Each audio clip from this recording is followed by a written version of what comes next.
वह एकेडमिक से लेकर के प्रिपरेशन जो बच्चे करते हैं उन सभी के लिए इम्पोर्टेंट है। बात करते हैं हम पास में रखने की जो बात होती है, हम पास में रखने का प्रयोग किस किस शर्त पे हम करते हैं और किसके साथ करते हैं। आज हम एक स्टोरी के माध्यम से उसे समझाना चाहते हैं। आप लोग इस वीडियो में बने रहिए। देखिए, एक होता है हैज और एक होता है हैड। ध्यान से सुनिए और समझिएगा। सपोज करिए हैड जो होता है वह एक लड़का है और हैड जो होता है वह एक लड़की है। इन दोनों की कुछ दिन बाद शादी हो जाती है। शादी होने के कुछ दिन बाद आधार कार्ड बनवाने की जरूरत पड़ती है। तो आधार कार्ड बनवाने के लिए इसमें नामकरण की जरूरत पड़ती है। तो इन दोनों का नाम क्या रखा जाता है? पास है। यानी हैड और हैव का मतलब क्या हो गया? पास है। इन दोनों से क्या होते हैं? दो बच्चे होते हैं और उन दोनों बच्चों का क्या नाम रखा जाता है? एक का नाम रखा जाता है, एक का नाम विल हैव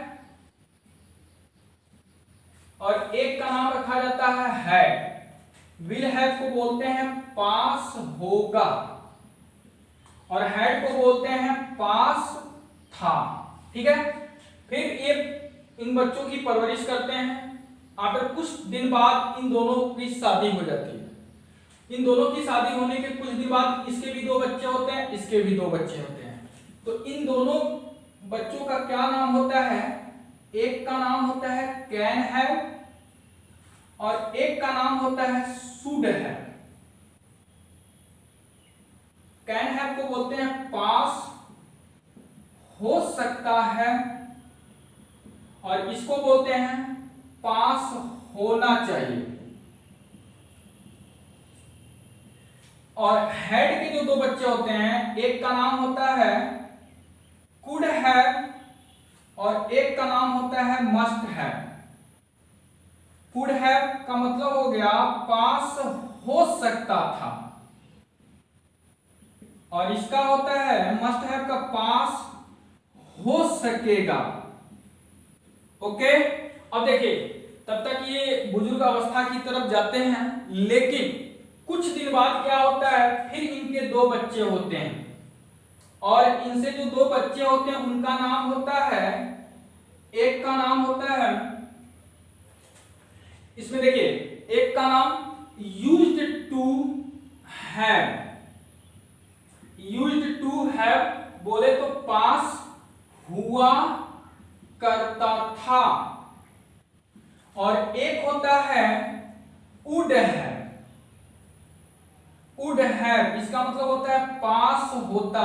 या ध्यान दीजिएगा, वुड हैव का एक बहुत ही करीबी दोस्त था जो इसके बगैर नहीं रह सकता है। यानी वुड हैव के बगैर नहीं रह सकता है। तो एक जो करीबी दोस्त था वो क्या था? इफ। बोले तो अगर। मीन्स यह इफ ऐसा था कि इस वुड हैव के बगैर नहीं रह सकता है। जहां इफ रहता था वहां वुड हैव रहता था। ठीक है। तो इस तरह से हैड हैव का मतलब पास है। हैड हैव के दो बच्चे विल हैव, हैड पास होगा, पास था। इसके दो बच्चे पास हो सकता है, पास होना चाहिए। इसके जो दो बच्चे थे कुड हैव पास हो सकता था, मस्ट हैव पास हो सकेगा। फिर इसके फिर अगेन दो बच्चे हुए, यूज्ड टू हैव पास हुआ करता था, वुड हैव पास होता। बोले तो इसके एक बहुत ही क्लोजली फ्रेंड था जिसका नाम इफ था। यह इफ ऐसा शब्द है जो इसके बगैर नहीं रह सकता है। अब मेरे दोस्तों, अब इन सब का प्रयोग हम करते कहां हैं, किन किन शर्तों में हम करते हैं, इस बात पर थोड़ा ध्यान देंगे। जैसे एक यहां पे हम समझाते हैं कि ये 6 तरह से वाक्यों को बनाया जाता है। 6 प्रकार के वाक्य मिलते हैं। पहला क्या होता है? मीन्स किसके लिए? पास होने के लिए प्रयोग करते हैं। दूसरा जो होता है शरीर के अंगों के लिए होता है। तीसरा जो होता है बीमारी के लिए। बीमारी के लिए। चौथा जो होता है मालिकाना, मालिकाना हक के लिए। और पांचवा जो होता है रिश्ता के लिए, रिश्ता के लिए। और छठा जो होता है टेंस के लिए। अब मैं आपको समझा रहा हूं इसका मतलब क्या हुआ। आप इस बात को समझ लिए। इसका प्रयोग हम कैसे करते हैं पास होने के लिए। जैसे कोई लिविंग वस्तु हो, नॉन लिविंग वस्तु हो, आप बहुत ध्यान से समझेंगे। एक दो एग्जांपल, चार एग्जांपल हम बताएंगे, बाकी आप घर पर प्रैक्टिस करेंगे।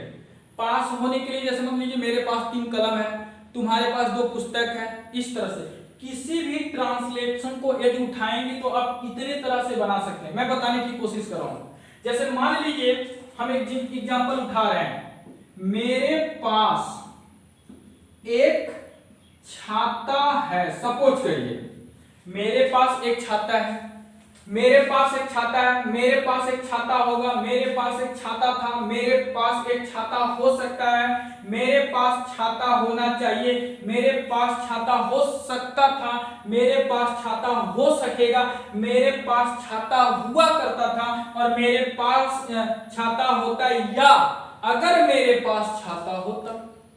तो आप इतने तरह से उसको बना सकते हैं। देखिए कितना आसान है। एक ट्रांसलेशन उठाएंगे, आप इसके तहत आप बना सकते हैं। पास है तो आप हैव है में से कोई प्रयोग करेंगे। अगर पास होगा तो विल हैव का प्रयोग करेंगे। अगर पास था तो हैड का प्रयोग करेंगे। पास हो सकता है तो कैन हैव का प्रयोग करेंगे। पास होना चाहिए तो शुड हैव। ऐसे आप करते जाएंगे। तो क्या बना सकते हैं हम इसको कि आई हैव एन अम्ब्रेला। समझ में आ रही है मेरी बात? आप इसका स्क्रीनशॉट ले लेंगे।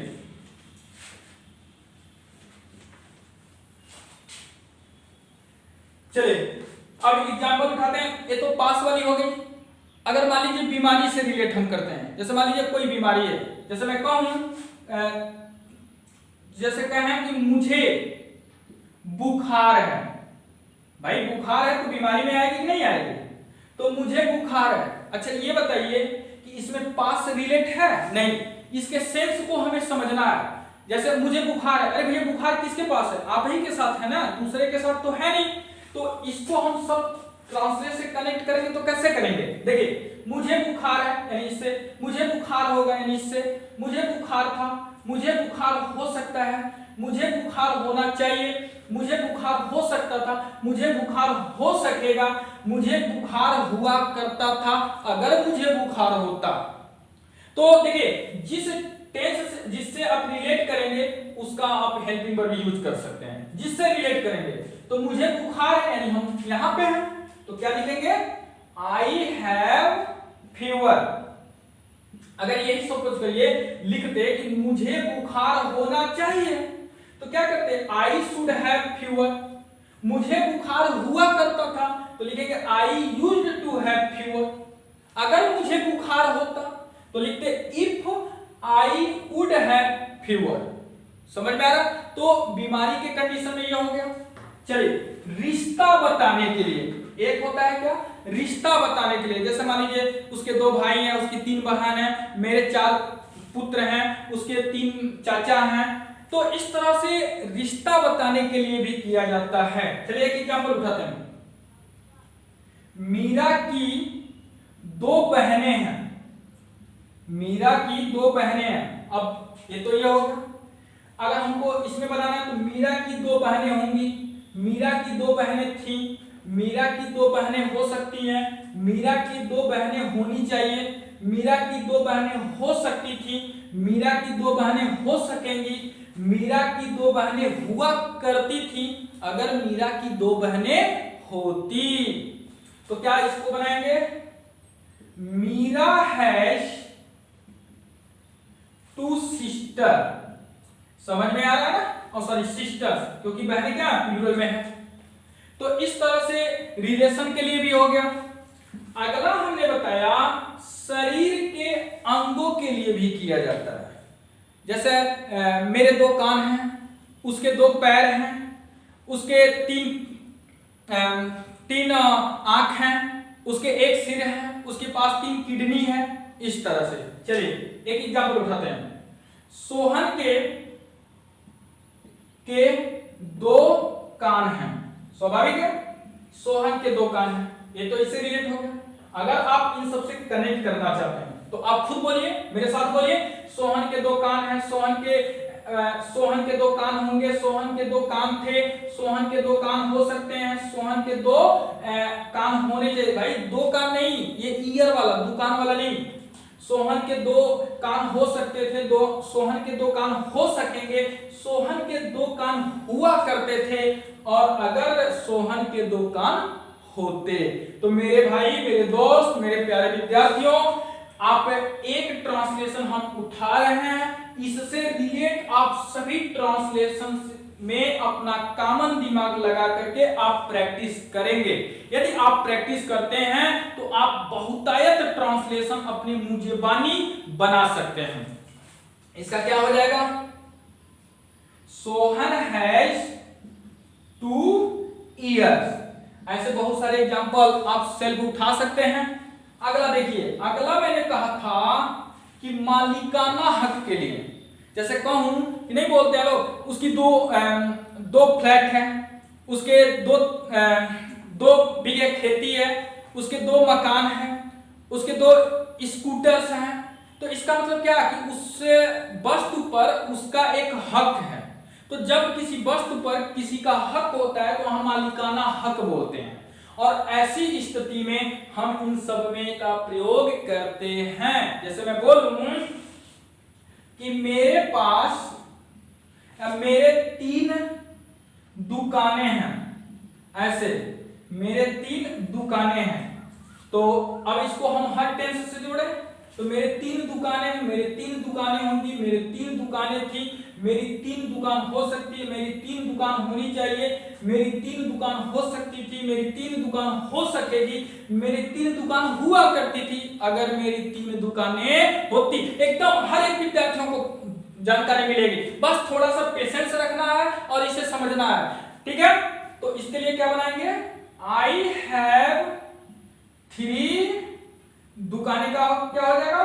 शॉप्स। ओके, इस तरह से आप देख सकते हैं कि इस हैज, हैव, हैड, ये बाकी के जो जितने हेल्पिंग वर्ब आपको स्क्रीन पे दिख रहे हैं उसका हम प्रयोग कैसे करते हैं। अगला जो होता है वह टेंस के अनुसार होता है। जैसे मैं लिखूं राजू स्कूल जा चुका है, तो देखिए इसको हम हर चीज में नहीं बना सकते हैं, ये टेंस के आधार पर है। तो राजू स्कूल जा चुका है प्रेजेंट में, राजू स्कूल जा चुका होगा पास्ट में, राजू स्कूल जा चुका था राजू स्कूल जा चुका होगा फ्यूचर में, राजू स्कूल जा चुका था पास्ट में। बस इसी 3 में हम बना सकते हैं, इधर नहीं बना सकते हैं। इसके लिए आपको पूरा टेंस पढ़ना पड़ेगा और हम स्टेप बाय स्टेप आपको बताते रहेंगे, ठीक है। तो हम जब टेंस में आते हैं तो सिर्फ प्रेजेंट, पास्ट और फ्यूचर में बनाएंगे। याद रखिए जब टेंस में आ गए और हैड का प्रयोग करते हैं तो याद रखिए वर्ब की थर्ड फॉर्म का प्रयोग करते हैं। यदि आपसे कोई पूछे परफेक्ट में कौन सा वर्ब की फॉर्म लगती है तो आप बोल देंगे V3। Always time perfect tense में वर्ब की थर्ड फॉर्म लगती है। इसके लिए क्या लिखेंगे? Raju has gone to school. Okay, past में रहेगा तो Raju had gone to school, future में रहेगा तो Raju will have gone to school. इस तरह से मैं आपको एक बार और इसका कैलकुलेटर बताता हूं कि हम हैड, हैव, हैड, बाकी जितनी भी आपके सामने ये दिख रहे हैं सब can have, should have, could have, must have, used to have, would have के साथ इफ, इसका प्रयोग कैसे करते हैं। तो जो मेरे पांच शर्त आया था आप देखे होंगे, उसमें मेन वर्ब नहीं था, मेन वर्ब नहीं था, एकदम सिंपल थे, ठीक है ना। तो उस सिंपल को हम इन सभी के साथ कैसे जोड़ेंगे आपको मैं ट्रांसलेशन बताया, आप उस ट्रांसलेशन को समझिए, इन सब से जोड़िए और घर पे ज्यादा से ज्यादा आप प्रैक्टिस करिए। ऐसा नहीं है कि आपने यहाँ पे देख लिया और काम तमाम हो गया, ना ना ना, आपको पढ़ना है, आपको जानकारी लेनी है और आप जानकारी तभी प्राप्त कर सकते हैं जब आप इस टॉपिक को समझेंगे और घर पे ज्यादा से ज्यादा आप प्रैक्टिस करेंगे। तो निश्चित तौर पे आपको 1 2 3 4 5 6 7 8 9 10 यानी 10 तरह से एक ट्रांसलेशन को लेकर के बना सकते हैं। इस तरह से यदि आप 10 ट्रांसलेशन बनाते तो कितने हो जाएंगे मेरे भाई? 10 × 10 बराबर 100 ट्रांसलेशन आप बना सकते हैं और उसको आप मुजबानी बोल सकते हैं। तो ये बहुत आसान तरीका है, बस थोड़ी सी पेशेंस रख करके आपको घर पे पढ़ाई करना है। हमें आशा है कि आपको ये मेरा वीडियो अच्छा लगेगा और यदि मेरा वीडियो अच्छा लगे तो आप मेरे वीडियो को लोगों के बीच में शेयर करें, सब्सक्राइब करें और लाइक करें ताकि हमारा मनोबल बढ़े।